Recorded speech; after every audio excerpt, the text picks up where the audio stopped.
Back again. We were not here yesterday, had a nice little day off with no NBA games, but we weren't completely off. We were getting ahead on these numbers today, crushing some lines for this Wednesday card. Big NBA slate. We're going to dive into all these games, of course. Quick little recap from Tuesday, real close to the sweep, 3-1 night. Sacramento Kings, though, had the most units on it, made it even on the night. Just looked horrendous without De'Aaron Fox against Houston.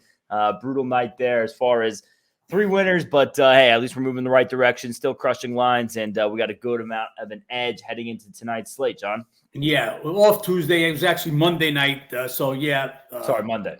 4 bets, 3 winners, and our 1 loser, the Kings, just terrible. That was our big bet. Yep. But that game moved 4 points. We went from +2 on that game to the Kings being a 2-point favorite at tip-off, even 2.5 in some spots. So again, the hottest move of the game, and that's what we did today, guys. So yesterday we were off, but again, we weren't off. It was just no NBA. I was already done betting NBA, I guess, by about noon yesterday. The lines were up early for today. I've got 6 NBA bets out already, and I'm definitely going to have at least 1 more. Usually, when the line makers have a whole day ahead of time, very tough to find a spot. Well, I mean, the spots are plenty today. I absolutely love this card. I don't want to jinx us. I'd be fucking shocked if I lost today. We've smothered the numbers. So got off to a big start early. We've beaten games already by 2.5 points. But every game's moved our way. Even an NFL game. We gave you an NFL game on Monday, I believe, for Sunday. And that one's already moved, and it's going to move more. But I do want to talk about how I do this, and it's just is why I want to bring this up. Obviously, we do a lot of reading into this, and it's a lot of statistics, trends that we track, that type of stuff. But number one most important thing are my ratings. And we're going to bring it to light a little bit today, how important the ratings are. I want to show you what my ratings are looking like compared to now. We have the 2 of the biggest ratings in the business. So right now, Ben has got up ESPN, and that's what's called their FPI, Football Power Index. We're going to show you them, and then Sagarin ratings. Sagarin we talk about all the time. Sagarin, their ratings are actually used to help produce the playoff teams in the NCAA playoffs. I mean, this is how respected they are. So let's just start off. If you guys could see them, this is ESPN. ESPN's got Buffalo, the 5-4 Buffalo Bills. The Buffalo Bills that struggled at home, that were a holding penalty on the last play of the game away from losing to the Giants. The Buffalo Bills, who just lost 24-18. We were on them. Look, we looked for a playoff revenge game in Cincinnati. 24-18. That game wasn't even that close. They were totally outplayed there. This Buffalo Bill team is not the 3rd best team in the NFL. I don't know what. Look, these are computers, but the computers are only going to spit out as good as the information they're put in. So don't know what information you're putting in there. But whatever it is, your computer is broken. Buffalo is not the 3rd best team in the NFL. That's not even possible. Cincinnati, they've got down at 9. Well, the only teams that I can say right now that are better, or they're in the discussion about being better, are the Eagles, KC, and the Ravens. I can't say any other team is better than them just like that, especially the Bills, who they just dismantled in Cincinnati. Just want to give you a quick little look on them. As far as other team ratings in there, you see the Rams just under Cleveland. What are they? Maybe about 12th or so, 13th down the list is the Rams, ahead of Seattle Seahawks, which is ridiculous, ahead of the Pittsburgh Steelers, who we had Pittsburgh Steelers a couple of weeks ago at the Rams and beat them outright in their house. Yep. Rams also listed better. Just in a whole bunch of teams that they don't even compare with. Like I said, Seahawks, Steelers, even the Vikings. Vikings, after that showing by Dobbs, we thought losing Cousins would be really bad, especially last week starting the rookie. But once he came out, look at the job Dobbs done. There's no way that the Rams are better than them either right now. So just want to bring these ratings to light to show you how strong our ratings are. If you go over to the Sagarin ratings, more of the same embarrassing numbers. Sagarin, same thing as we said, Buffalo Bills third best team in NFL. Laughable. I mean, it's just absolutely laughable right now. Again, few weeks back, before they go to London, before all the injuries to the defense, they were up there. Absolutely. I had them up there myself. You can't have them still up there after their last 4 weeks of playing football.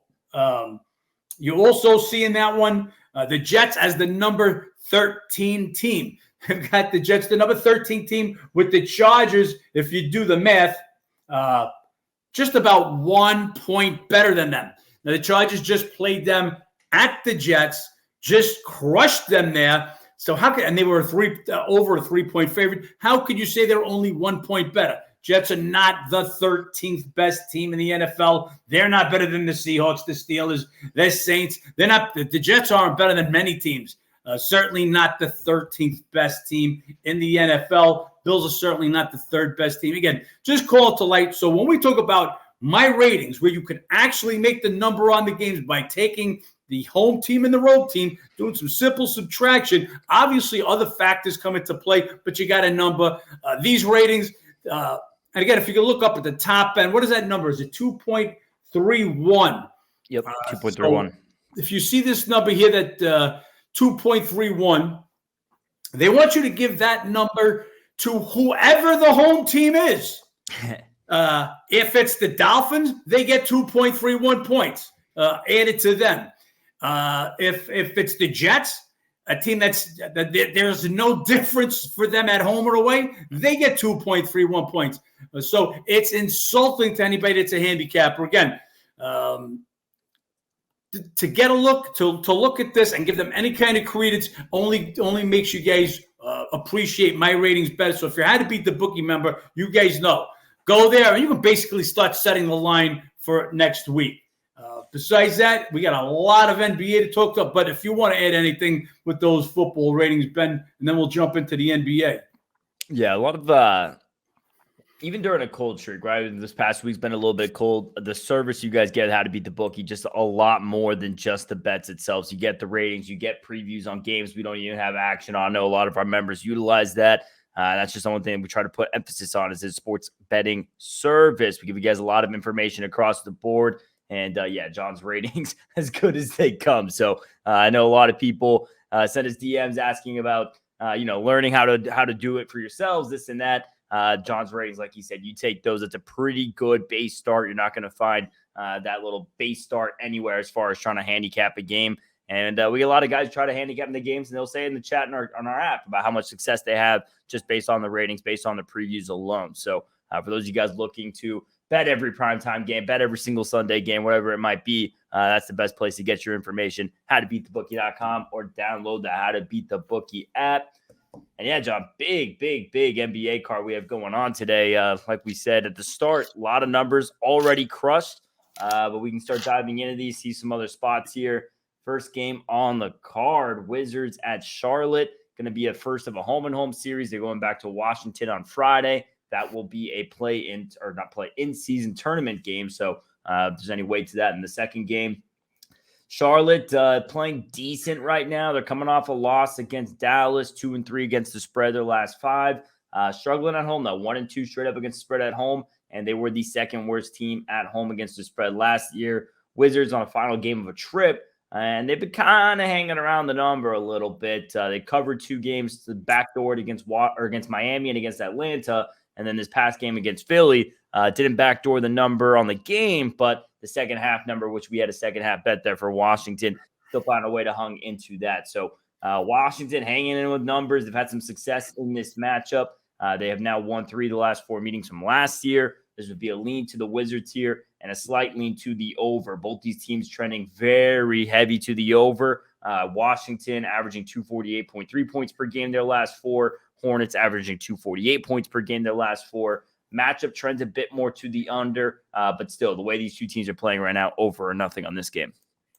Yeah, I believe that was our first, second half NBA bet of the season. And guys, look, this is why we don't yell and scream. We got a mega blue whale special bet today, and we bet big when the spot is right. The spot was right for our first, second half bet. A second, Detroit Pistons. Yes, we had the Pistons. They were getting crushed by the Pelicans that day, and they came back in the second half. So just a great spot. A short bench Pelican team, huge lead. You know they're going to try to get some guys rest, and Pistons get the back door. Same situation here as I'm just checking out some numbers. Same situation here. Philly, 17-point lead. What are their eyes on? Their eyes are on today. Celtics coming into town. So you know they want to try to get some rest. Wizards had covered their 2 previous games, so they're fighting right down to the stretch. That's what I liked about it. Sweated that one out. We took plus 1.5, down 17 in the second half. Game lands 18, win it by 0.5 point, and that's how we do it. Like the Wizards again today. We already bet them. We took plus 4.5 yesterday. These are 2 of the worst teams in the NBA. Charlotte has really owned the matchup in Charlotte. This is a home-and-home series, but they're going to be without their leading scorer, Rozier, 22 points. Regardless, they can't be a 4.5-point favorite. The line is right now at 2.5. We took 4.5, and this is what had to beat the bookies about. Now, Charlotte might go on and win this game by 14 instead of 4.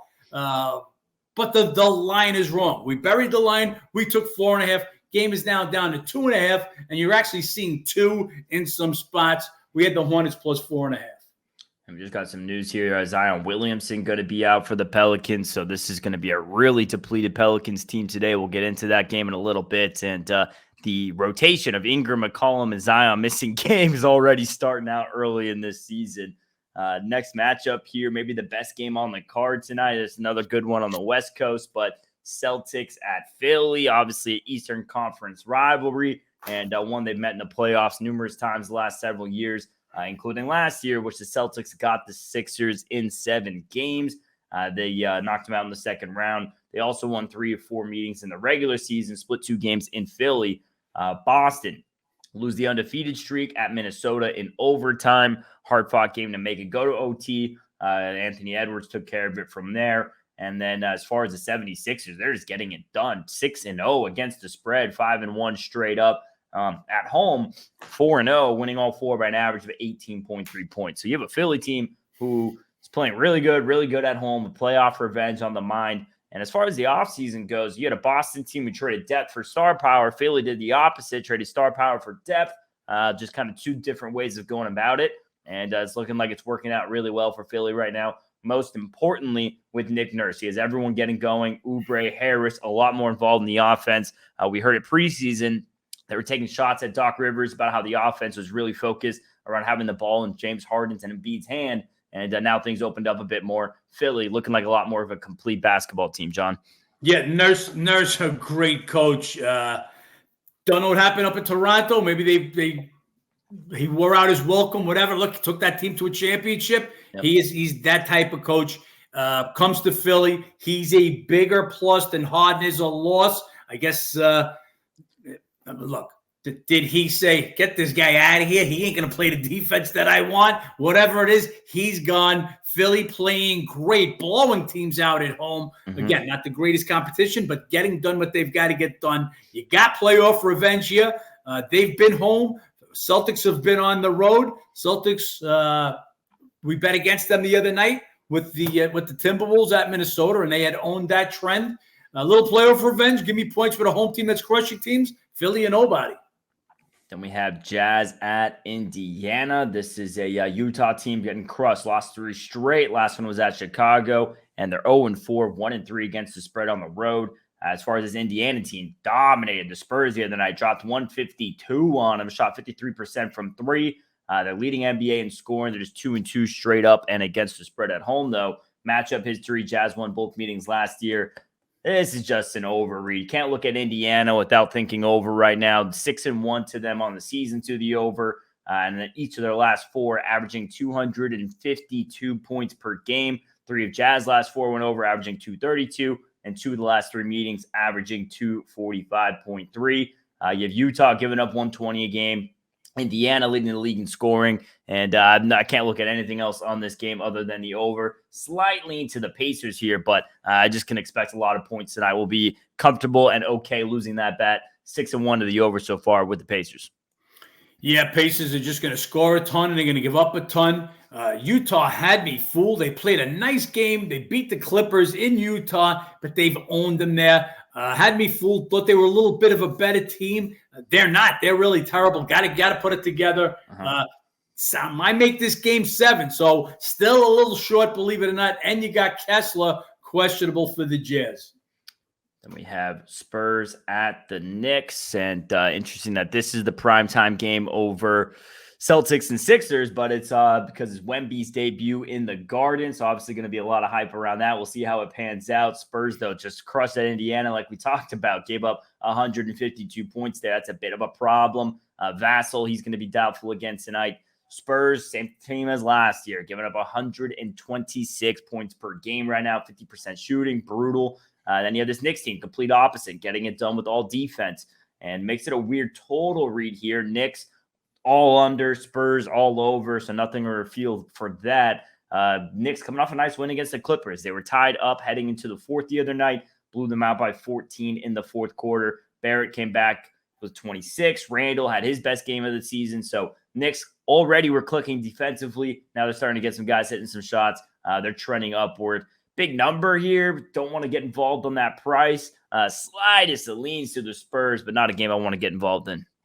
Yeah, no, my number here is 10 with R.J. Barrett coming back. He has a big game, and as Ben said, Randall a little better, 9 for 21 from the field, pretty much his best game of the season.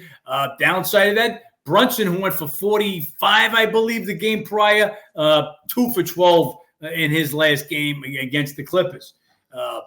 Spurs, horrible defense. Were horrible last year. Still, are they the worst or second worst defense? 29th, giving up 125.9 points a game, and 29th, giving up 51.2 field goal percentage. Disgusting. Next, 29th scoring and 29th in field goal percentage. So it'll be a battle of the have-nots as far as that's concerned.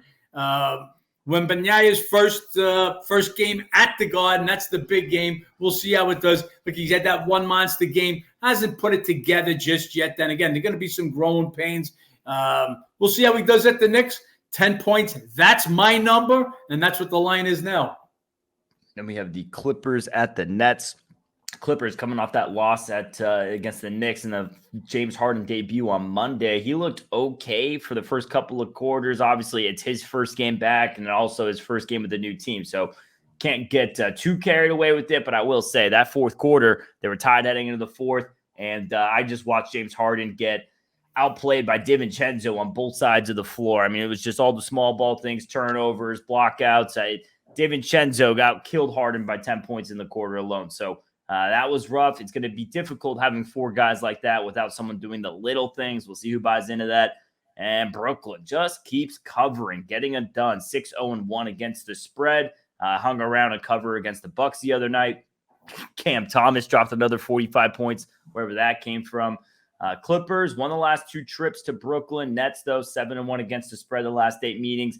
This is a lean here to Brooklyn. I mean, you're getting points with the team who's 6-0-1 against the spread. They keep finding ways to cover. You have the Harden return. I mean, who knows how much of that is a revenge angle for them. It could be just even more so for Brooklyn, the way that departure went. So lean here to the Nets, Sean. Yeah, absolutely. Nets are nobody. Clippers, me and Ben talked about this the other day. We talked about it as soon as the trade happened. Yeah. Just don't see it working out. So you got Westbrook. Westbrook actually had a good game. It was Paul George who suffered the first game. Looked like he was out of the flow. I think he shot 2 for 10. So we'll see. But we just don't like the trade. Don't see it working with these 4 guys on the court at the same time. Clippers have not got the job done on the road. Losing at Utah, losing at the Knicks. Nets, but in the meantime, just covering. The only game they lose by 10 at home to the Celtics. They were on a back-to-back that day, but that was a push on the number. That number landed 10. They're hanging in there against the spread till Clippers figure it out. I got to go against them right now. 5 points, a lot on the road. I would be Nets or nobody. And we have the Suns taking a trip to Chicago. KD had a nice game the other night, 41, snapped a 3-game skid at Detroit.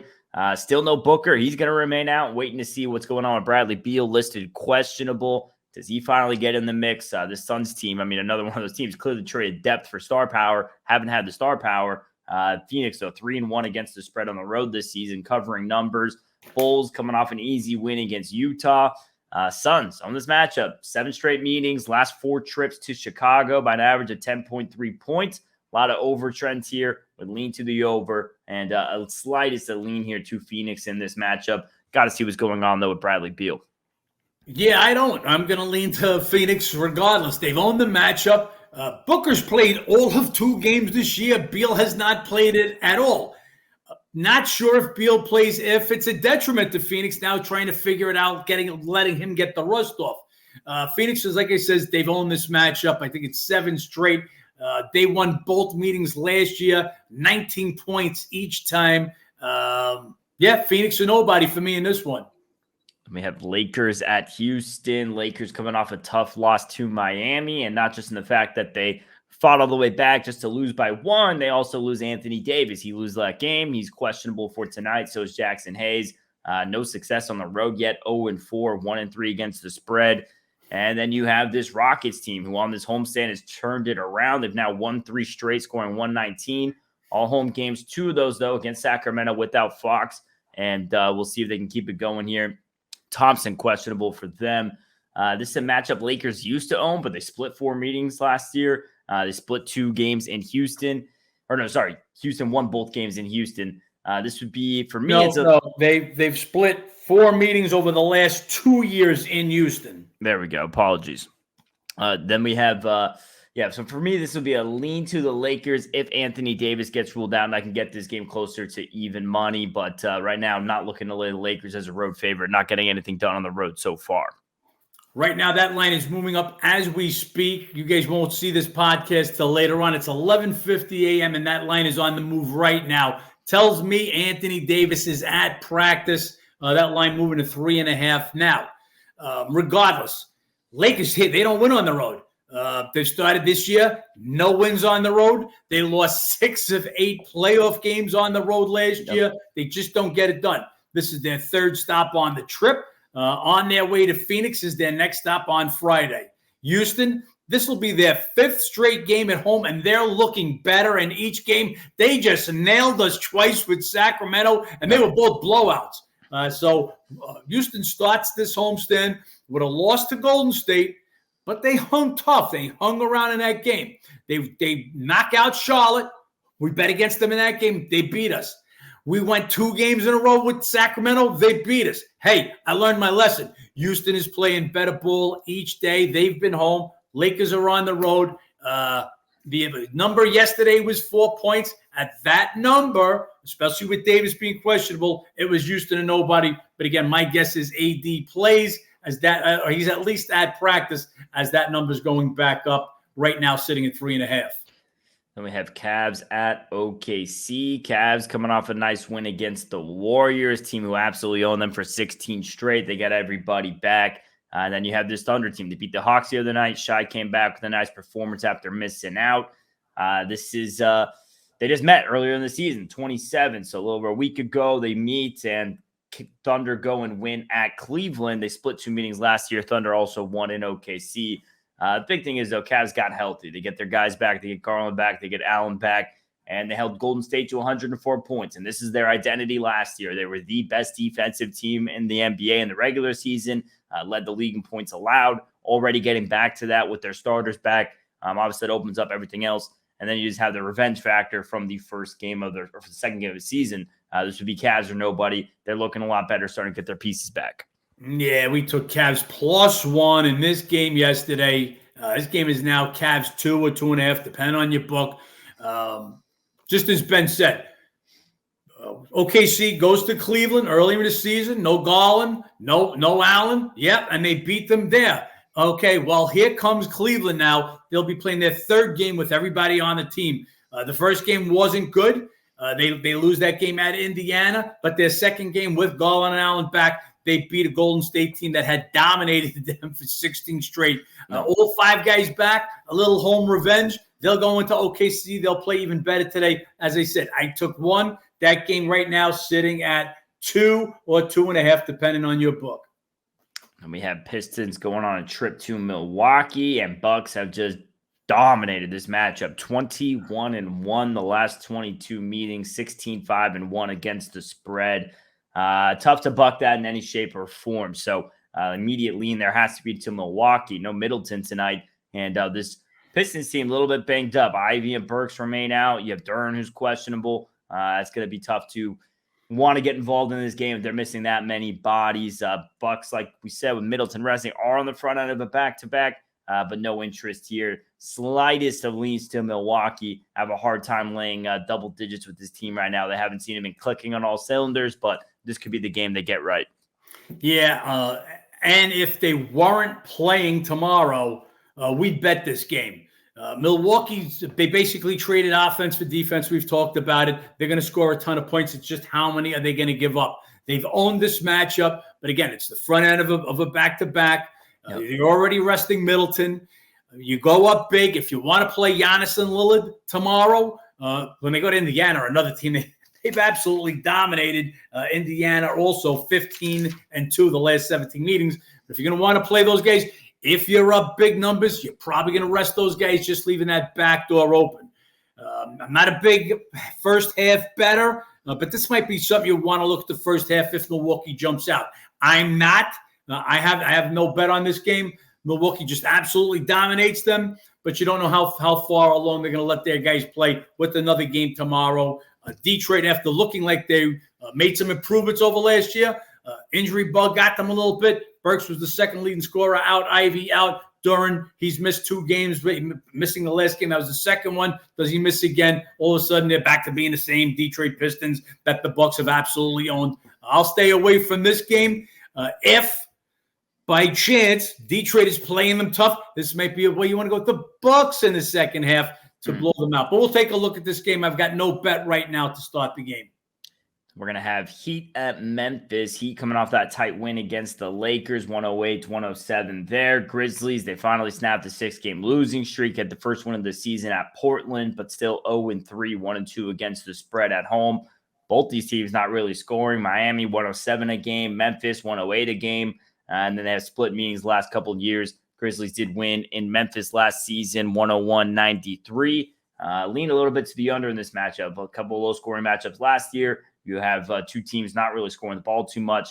And a lean to the Grizzlies in this one. Now, they're really banged up, missing a lot of bodies, obviously already missing pretty much half their starting 3, their starting lineup from last year. Then you add in some of the depth pieces. Tillman, Conker also going to be out. So really banged up Grizzlies team, but they get that first win. They get over the hump.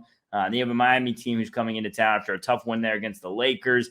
They didn't really look like they were clicking before that game against the Lakers. They should have had that game more comfortably. They were up by as much as 14 in the fourth. Lakers come all the way back. A little bit of a hard-fought game. Wouldn't be surprised if I see Memphis going a little bit of a run here, pair a couple of wins together, lean Grizzlies, and lean under in this matchup, John. Yeah, Memphis, they're just so short-handed. So as we mentioned in the preview, they're going to be without Tillman, D. Rose, Conchar tonight. Not household names by any means. But you already got Ja suspended for the first 25 games. Steven Adams out. Clark out. So it adds to the list, and it's just they're not deep to start with, just missing too many guys. Very short-handed, tough spot for them. I make the game right where it's at. This isn't a lean to Miami. Miami coming off that win against that home win against the Lakers.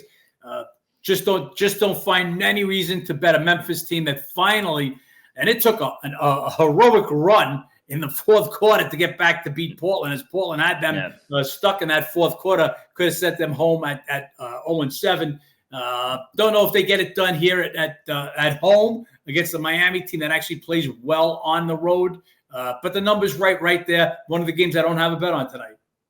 Then we have Pelicans at the Timberwolves. Pelicans crushed in the second half by Denver. They lose that one. Hawkins, of all people, led them with 31 points.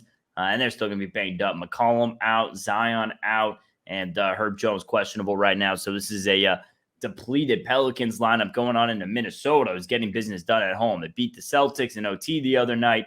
Edwards, great performance.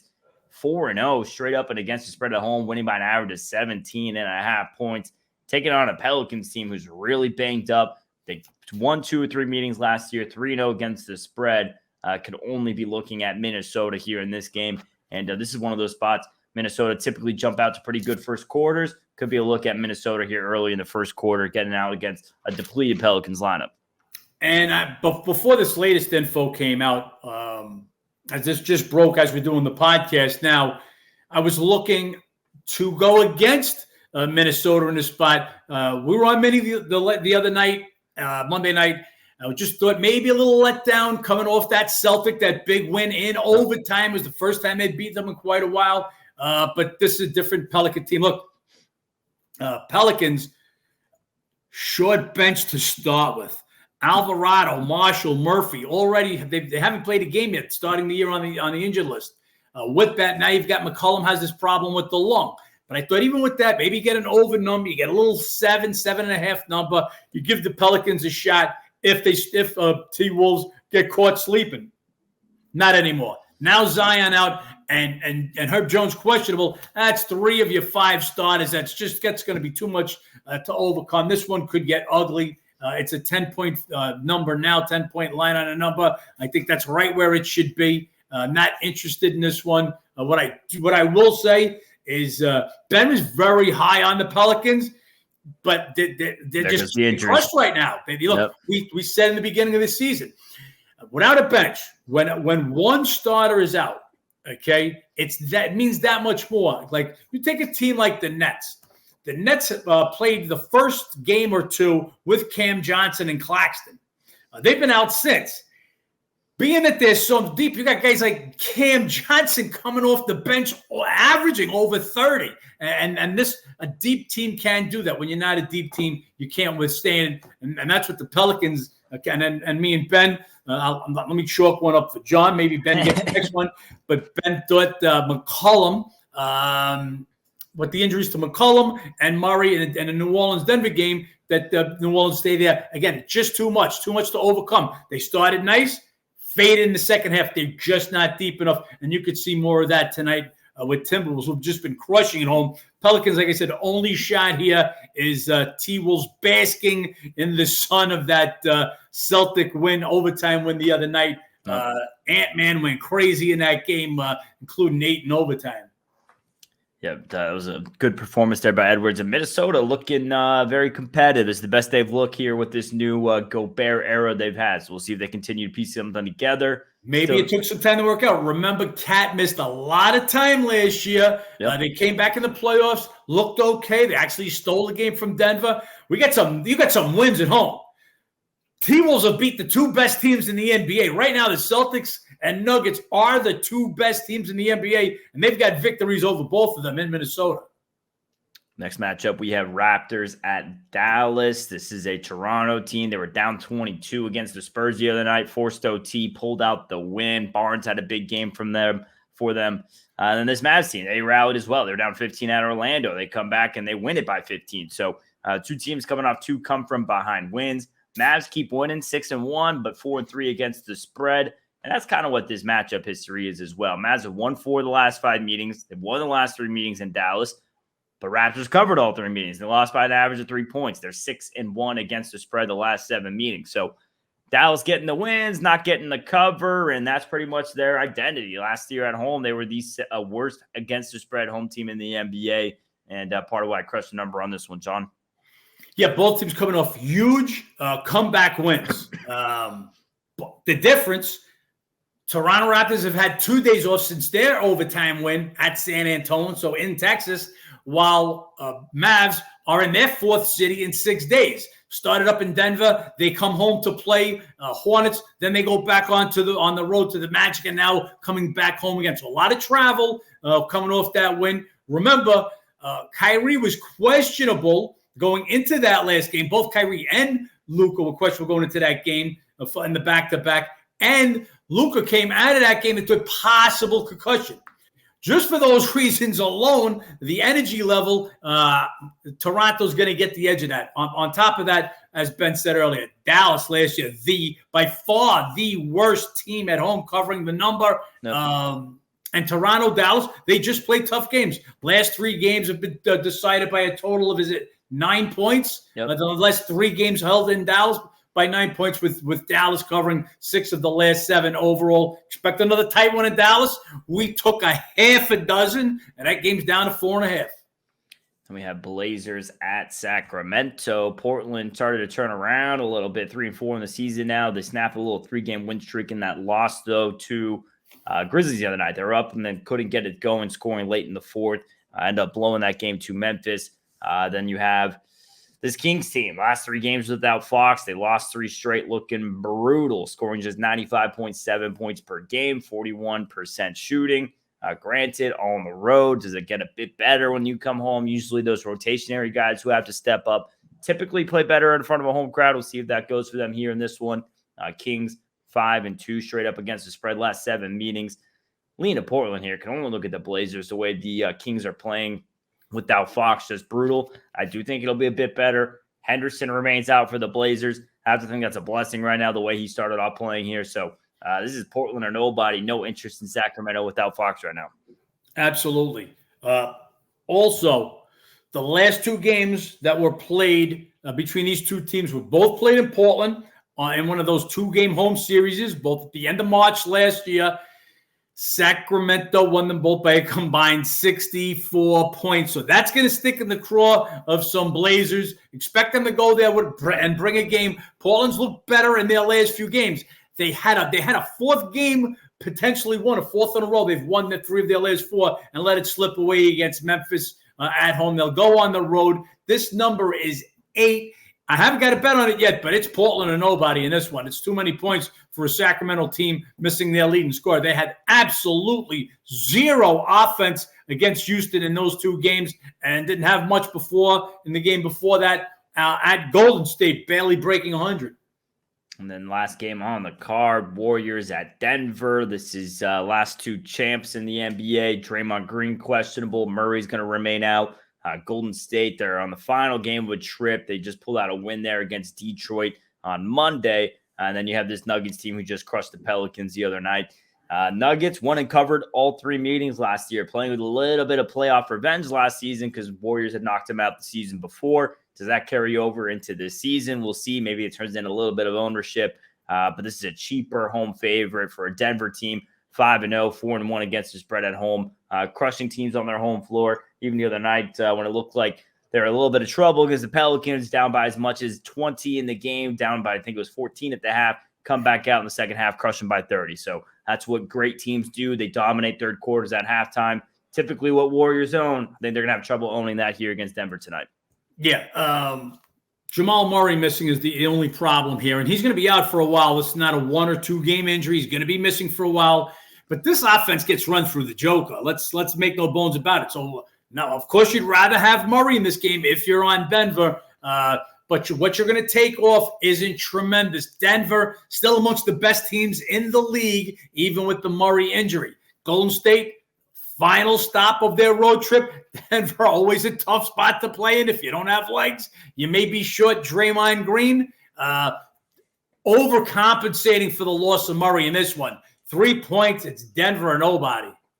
And that is the NBA card, guys. A lot of bets out to how to beat the Bookie members. Mentioned some of them, obviously. And more coming. Yeah, exactly. And obviously all the numbers on those are gone. But like John said, more coming and could be more at halftimes as well. And NFL bets already one out for Sunday. That line's moving. And that's what we do here. Crushing numbers, getting ahead, getting an edge. And it's worked out pretty well for us, John. And we're going to have another big night tonight. Monday was the turning point. Yep. Again, guys, we will never promise you go empty the kids' fucking college fund and put it on this game. But we're going to tell you this. We're going to get an edge. Whenever we bet this, that whatever it is, there's an edge there. And I don't know if it could be more apparent, especially when I had to beat the Bookie guys. You know, I hear some static from them in the chat, and I get it. Fuck, losing sucks. Nothing worse than losing. But if you're how to beat the Bookie member and you see day in, day out, you're beating the number every game. You got to say, hey, unless you're one of the clowns that big squares move the fucking lines. It's only sharp guys that move the line, guys. It's not the NBA does not get moved, especially in the morning. You know, that guy's complaining about the Sacramento Kings bet. Hey, that bet sucked. We were out of the game in the first quarter. That game moved 4 points in the morning, but the game had gone from +2 to -2 by 9 a.m. Squares cannot move an NBA game 4 points, much less move it at that time in the morning. So what I'm trying to tell you is you're going to be on the right side, the sharp side. At the end of the year, the sharps don't lose, and that's what we're going to do. You beat the number, you beat the game. It's just that simple. Hot streaks, cold streaks, they're going to happen. Trust the process. Don't take matters into your own hand. Don't start doubling up on games because you got to win what. Just stick with the process. We'll make the money. Once again, 6. Can't believe how many games I've gotten, and I'm definitely going to have another bet. When we don't sleep. This is, as Ben said earlier, How to Beat the Bookie is a sports betting information service. We're not a tout service. We don't stop working. Yesterday morning, they started to put the NBA lines up extra early. Usually we're ready for DraftKings at 12 o'clock. They were ready extra early. We were ready and went and got them. In the middle of getting our asses wiped with the Kings, we see a spot for the Wizards to catch a little backdoor on the second half, and we're on that. So it's minimizing the bad ones, getting to go to just one more thing. I'm seeing the Lakers go to 4 right now, back to the original number. Again, I'm gonna assume AD has been at practice, and they'll probably announce him probable within the next few minutes. But anyway, nobody's on top of the numbers like we are. Nobody's on top of the injuries like we are. At halftime, if there's a spot, we're on it. There's no place that you'd rather be than How to Beat the Bookie when it's NBA season. Absolutely not. Not to mention we're 70% in NFL. Just want to throw that in there. And again, go compare the numbers, our How to Beat the Bookie numbers, to the 2 most recognized computer ratings in the entire world for NFL. ESPN's FPI Football Power Index, Sagarin's computer ratings. Check out and compare my ratings to theirs. There's no comparison. And I just want to, let's leave on that note. A lot of work to do today. A lot of work to do. Like you said, 70% on the NFL, yet to have a losing week, or you want bet out for that. You guys know where to sign up. Check out the app. Check out the website. If you guys haven't yet, like, comment, subscribe below. Let's make some money, John. Let's make some money.